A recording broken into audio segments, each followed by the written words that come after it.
அற்புதமா பண்ணாங்க அவங்க.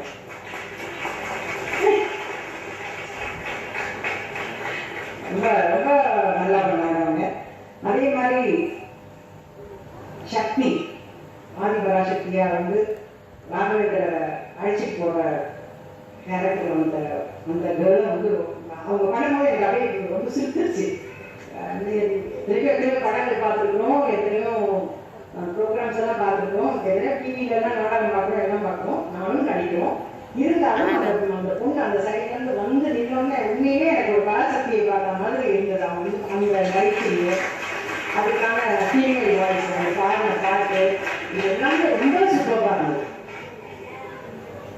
ஒரு 2 மணி நேரம் படம் Sri Raghavendra super star Rajinikanth sir act பண்ண படம்.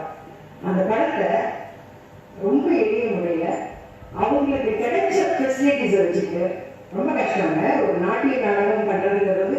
எனக்கு வந்து பரதநாட்டியம் தெரியாது, எனக்கு டான்ஸ் தெரியாது, எனக்கு பாட தெரியாது, ஆனால் ரசிக்க தெரியும்.